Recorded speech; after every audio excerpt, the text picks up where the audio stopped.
Welcome to Walking in the Old Paths. I'm glad that you chose to tune in this video today. Today we're going to take a reading lesson out of the book of Luke, chapter 18. We're going to read one verse, the 27th verse. And I want you to listen to what Christ says here as he's speaking about this verse. I want you to listen to what he says here intently. Not just let it go in one ear and out the other, but let it go deep down into our hearts today. In the 27th verse of the 18th chapter of Luke, and he said, speaking of Christ speaking here, it says, the things which are impossible with men are possible with God. I want to read it again. The things which are impossible with men are possible with God. Today, the thought that we have upon our heart today is God makes the impossible possible. Today I want you to look in your life. I want you to reflect on the things that God has done for you. If you've been saved by His grace, first of all, He took the impossible of a lost, wretched sinner and made it clean in His eyes, righteous by His blood. He made it possible that you would be saved. He took the impossible, as Christ was speaking here, about how hard it was for a rich man to be saved. He said it's easier for a camel to go through the eye of a needle than a rich man to be saved. And He said, with God, this is possible. It can be done if people would just trust in the Lord. He took him to starting, and I want to start there where he started with the impossible of taking a wretched sinner like you and I that have been saved by God's grace and taking us from a place of lost condition and brought us into salvation, delivered us from death unto life. We're dead in our sins and trespasses, as Paul says in the 2nd chapter of Ephesians. He says, but through by God's grace we are made alive or quickened unto salvation. We are delivered from that death and given life of God. The Spirit of God dwells in us today. And I want you to realize that, remember that, think about that, because that should be exciting to every one of us. Everyone that has been saved by God's grace. It should excite us when we think of the Spirit of God, the Holy Spirit Himself that lives and dwells inside of us to lead and guide and direct us. And these things which we say are impossible. Yes, they might be impossible for you and I, but they're possible for God. And with God's help today, I want us to look at the Scripture and see some of the impossible things that were impossible with man, but God made it all possible. First, we've already talked about the salvation of our soul. You know, it's impossible for a man to save a soul. It's impossible for a man to deliver that soul from death unto life. It's impossible for that rebirth to be taking place without the Spirit of God. It's impossible. But with God, all these things are possible. He is able to give us the rebirth or to make alive our spirit that we might be saved or delivered from death unto life by His grace. His unmerited favor towards us. It's possible with God. But without God, there is no salvation. Let's just get that fact straight now. Without God, there is no salvation. Without the drawing power of God, there is no salvation. Without the convicting of the Holy Spirit, there is no salvation. Without the repenting of the heart, there is no salvation. All this comes by God. For godly sorrow worketh salvation, not to be repented of, but unto salvation. And he talks about where Jesus said that He knew Peter and Peter knew Him, and He knew this by the revelation of God. He revealed it to him. He revealed who Jesus Christ was. It's all through and by God, because it's impossible with man. If you're banking your salvation today on man, you're lost. You're separated, because it's only through and by God. God is the author of salvation. He is the finisher of salvation. He is the keeper of salvation. It's all in God and none else, because it's impossible for man. But what's impossible for man is possible for God. And I want you to think about that today. Not only in salvation, but after we are saved, I want you to think about some of the great things that God has done that is impossible with man. We have God leading the children of Israel out of Egypt, and they come across the Red Sea. Now with man, it looks impossible what they're going to do. The children of Israel started murmuring against God and against Moses because they had not only the Red Sea in front of them, they had Pharaoh and his army behind them, and they were coming on them quick. And they're murmuring against God. Why did you bring us out here to die in this place? Why did you bring us out of Egypt just to die out here? Moses come before the people, and he says, stand still. and see the salvation or deliverance of God. Think about it. This was an impossible situation. God told Moses, he said, raise your rod above the Red Sea and I will take care of the rest. God parted the Red Sea that these people would cross on dry ground. Now think about that miracle that just took place there. It was impossible with man, but it was possible with God. He took the children of Israel and he crossed the Red Sea, not on boat, not by swimming, but upon dry ground. The seabed was dry that they would not even get mud upon their feet as they walked across on dry ground. The impossible with man is possible with God. Think about them walking across the Red Sea. Think about Jonah surviving being cast into the belly of the whale there. He spent 3 days and 3 nights there and talked with God there. And then the whale spewed him out or vomited him out and he was alive. That's impossible, isn't it? But it's possible with God. God can protect us even in these harsh conditions. We read about the 3 Hebrew children in Daniel chapter 3. And I want to take your mind and heart there for just a moment. And the 3rd chapter, in the 22nd verse says, therefore, because the king's commandment was urgent and the furnace was exceeding hot, the flames are lit. Let's back up just a little bit more. But what has happened here is the king here made a declaration that when you hear all these different musical instruments that you will bow to this God. And the 3 Hebrew children didn't bow when they heard the instruments. Now they came before Nebuchadnezzar, and Nebuchadnezzar told them, don't you know if you don't bow, we're going to have to take your life. We're going to have to throw you into the fiery furnace. And the 3 Hebrew children here, they looked at him and they said, if it be God's will that we live, we live. If it be God's will that we die, we die. But we are not going to bow to thy God. In other words, they stood strong. And this angered Nebuchadnezzar here. He said, therefore the king's commandment was urgent. In other words, it needed to be fulfilled right away. And the furnace was exceedingly hot, that the flames of the fire slew those men which took Shadrach, Meshach, and Abednego. In other words, when they opened the door to the furnace, that the heat was so great that it burnt them in instantly. That was there to cast the 3 Hebrew children into the furnace. Looks impossible, doesn't it? Looks like an impossible situation. Here you got Shadrach, Meshach, and Abednego bound and tied as they went into the fiery furnace. They cast them into the furnace. It's impossible for man to walk out of a furnace that just engulfed the heat of the furnace, just engulfed the guards that was there to cast him in. It's impossible, isn't it? How would they be able to escape? It says these 3 men, Shadrach, Meshach, and Abednego, fell down bound into the midst of the burning fiery furnace.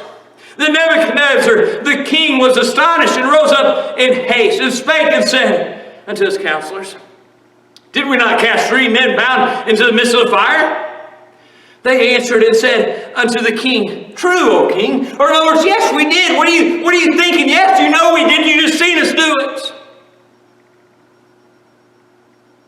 He answered and said, lo, I see 4 men loose, walking in the midst of the fire, and they have no hurt. And the form of the 4th is like the Son of God. I want you to think about it here. It is impossible for man to escape this, let alone escape not being burned, and not even coming out like smelling smoke. But they had one with them that everything was possible with, and that's God. The things that are impossible for us are possible for God. The things that we think we cannot handle, the things that we cannot take and do, if we just lay them at the feet of Jesus, they are possible for Him to take care of. He says in His Word, cast your cares upon Him, for He careth for you. Today, as we end this year, I know some of you might not even watch this till the following year or maybe years down the road, but this is the last Sunday, I believe, of 2015, and I want you to think about it today as we end this year, as we come to another year ending. If God allows the world to go on, what we might face might be impossible for us to face, but with God we can face it all, because it's all possible for Him. Things that are impossible for man are possible for God. Think about it. He's the one that walked upon the water.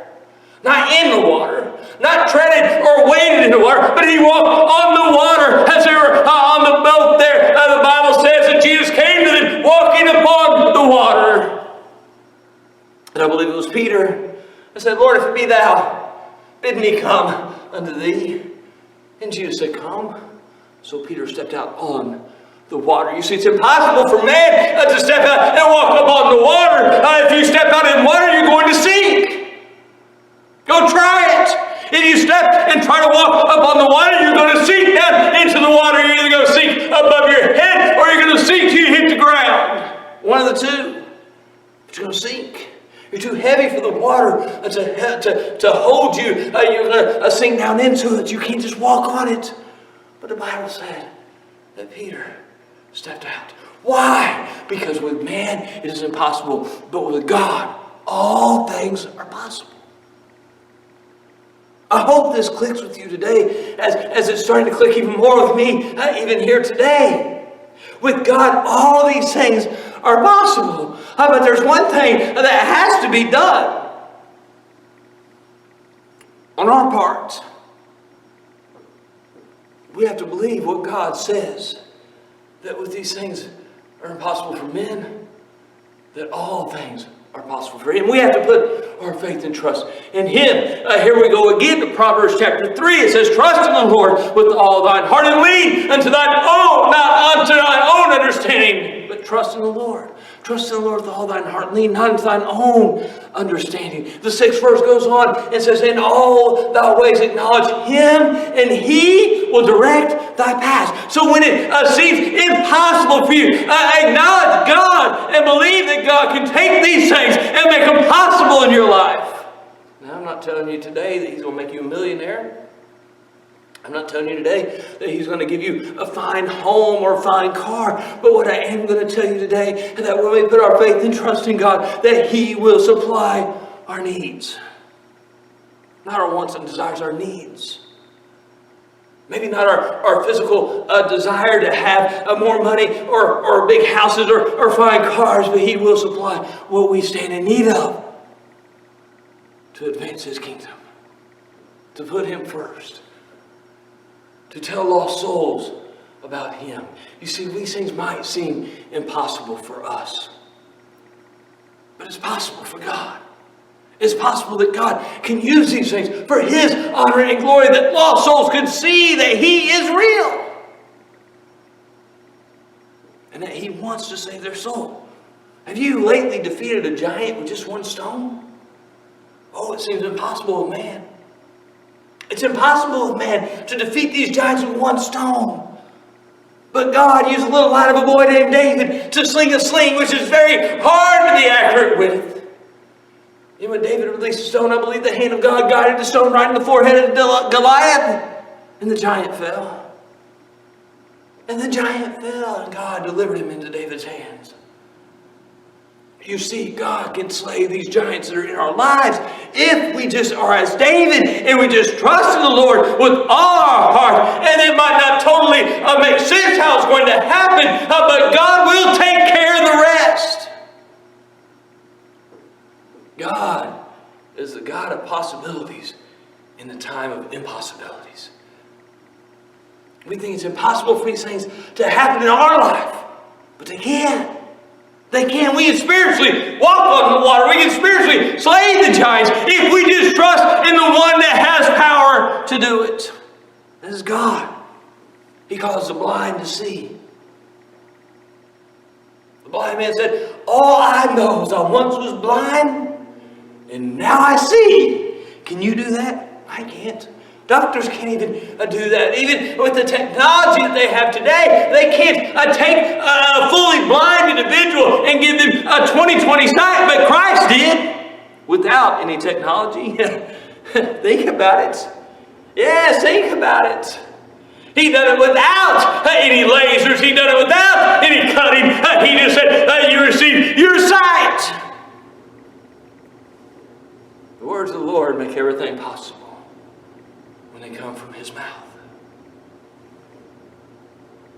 Think about it today. He made the blind to see, the lame to walk. He cleansed the leper.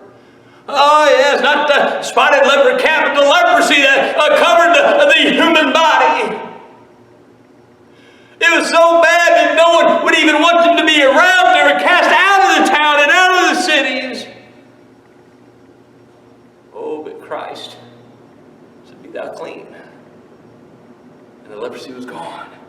And her skin was once again smooth as a baby. And they walked back. These things are impossible with man. They're possible with my God. I don't know if you today know my God in the free pardon of sin. If you don't, you need to go back first to the first subject we spoke about being impossible with man. You can't be saved on your own. You can't be saved by mankind, but you can be saved by God.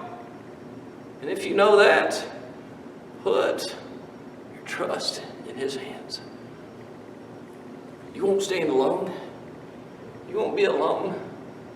Paul told Timothy, he said, even when I stood trial, I was all alone. Everyone around me, all my friends and family had forsaken me. He said, but God was with me. You see, what might seem impossible with man is possible with God. I guarantee you today, He made the dead to rise. No shot paddles. He didn't have to rub them together and say clear. No, Lazarus in the tomb. Been there for 4 days. 4 days, the Bible says. His sister was saying his body stinking. But Christ said, remove the stone. And Christ said, Lazarus, come forth. And what was impossible with man was possible with God. Because Lazarus came walking out of the grave. And He said, loose him, take his grave clothes off, for he is alive. What's impossible with man is possible with God. He can make great cities' walls fall. Walls of Jericho. Joshua and the children of Israel were told specific plans on what to do for so many days, and then on the last day to do this. They didn't have great bulldozers. They didn't have jackhammers. They didn't have steamrollers. They didn't have four-wheel drive trucks to drive over it. What they had, though, was more powerful. They had God. They'd done exactly what God said to the letter. And when they made that last shout and the trump sound, the walls came crumbling down. God can take the great walls in your life, the barriers surround you that you can't get over or can't get around, and He can bring them down. If you just look to Him, because He is the God that makes the impossible possible. He caused the storm to still in just 3 words. Have you ever had a rocky road in your life that you just felt like everything was coming around you? You know, the Bible speaks about a time where they were on a boat again, and the Bible says Jesus was asleep down in the bottom part of the boat. He was resting, asleep. And the storm came up on the boat, and the waves become boisterous. And in other words, they become heavy and high and crashing down on the boat. And they went down to Him and said, Master, do you not care that we perish? Jesus come up out of the boat. I've tried to picture this many times in my life on how it really was there. And I know I haven't even begun to skim the surface on it, but I've often pictured Jesus coming out of the boat, out of the bottom of the boat, and just looking at Him and saying, oh, you little faith, why don't you just trust me? And He walks to the front of the boat and looks out at the storm and says, peace, be still. And the storms died down. The waves died down. And the boat became calm once again. And the men that were around Him said, what manner of man is this? This is the God of possibilities, of the impossible times. That's what manner of man this is. Jesus Christ, the Son of the living God. He's the one that can take death and bring it to life. He's the one that can take blindness and give it sight. He's the one that can take the leprosy and make it clean. He's the one that can take the storms and make them still. He can slay the giants. He can part the seas. He can bring the floods down. He can dry them up. He's the God of possibilities. He took 5 loaves and 2 little fishes. He fed the multitudes. As you read there in Matthew, as he fed 5,000 men plus women and children. And they had leftovers with 5 loaves, 2 little fishes. With man, this is impossible. But with God, all things are possible. I want us to think about this. We're going to try to close here in just a moment. But I want you to think about this. You might be facing some things in your life right now. I don't know. I don't know exactly why God's placed this on my heart, but He has. And so I'm trying to deliver it to the best of my ability that you would understand and know that God's there. He's there and ready and waiting for you to lay it on Him, because He is the God of possibilities in the impossible times. He sure is. He sure is. He can make the dead to rise. Yeah. He can take the blind to see, the deaf to hear, the lame to walk. What's impossible, man, He can take, and you might be in the den of lions, and He can shut the lion's mouth. Today, do you know Jesus Christ and the free pardon of sin? Have you been saved by His grace? Do you know who He is? He's the Son of God. The God of possibilities in impossible times. Are you going through some things in life right now? Do you need someone's help? Well, it's not me that can help you, but it's God. It's God that can help you today. And as we close, I want you to think about this. I want you to think about the possible times and impossible times. They only come through and by the power of God. God bless you is our prayer.